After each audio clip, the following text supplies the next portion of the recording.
ଛାଡ଼ପତ୍ର ହୋଇଥିବା ମହିଳାକୁ ବିବାହ କଲେ ମିଳିଥାଏ ଏହି 5ଟି ଜବରଦସ୍ତ ଫାଇଦା। ଆସନ୍ତୁ ଜାଣିବା ଏହି ଭିଡ଼ିଓରେ।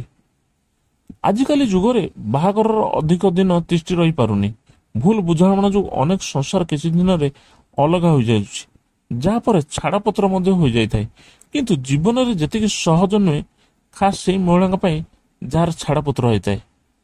ସମାଜରେ ସେମାନଙ୍କ ମାନ ସମ୍ମାନ ଉପରେ ଆଞ୍ଚ ଆସିଥାଏ।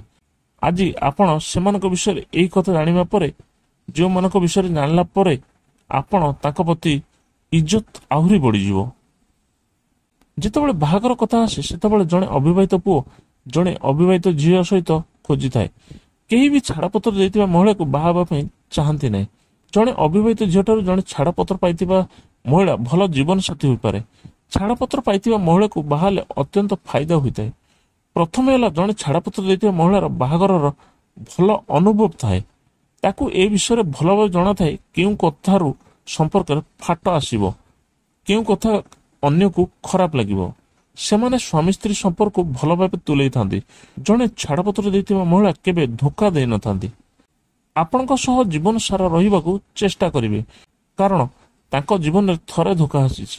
ଛାଡ଼ପତ୍ର ମହିଳା ଆପଣଙ୍କୁ ବହୁତ ଭଲ ପାଇବେ। ତାଙ୍କ ଜୀବନ ସୁଧୁରି ଯାଇଛି ବୋଲି ଏଥିରୁ ସେ ଆପଣଙ୍କୁ ବହୁତ ଭଲ ପାଇବା ଦେବେ। ଦର୍ଶକ ବନ୍ଧୁ, ଯଦି ଭିଡ଼ିଓଟି ଭଲ ଲାଗୁଛି ତେବେ ଲାଇକ୍, ସେୟାର, କମେଣ୍ଟ କରନ୍ତୁ। ଆଗକୁ ଏପରି ନୂଆ ନୂଆ ଭିଡ଼ିଓ ଦେଖିବାକୁ ଆମ ଚ୍ୟାନେଲକୁ ସବସ୍କ୍ରାଇବ୍ କରନ୍ତୁ।